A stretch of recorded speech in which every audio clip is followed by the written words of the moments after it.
आता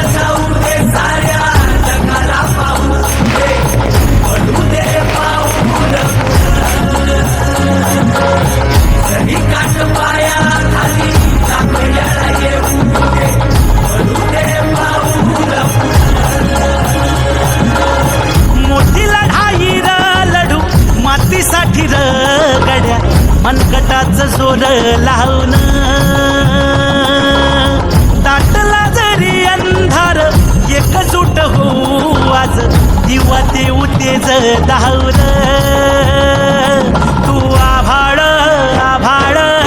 वादळ तुझं तू राजा आसमानीचं बळ धावली तू आभाळ आभाळ वादळ तुझं तू राजा आसमानीचं बळ धावली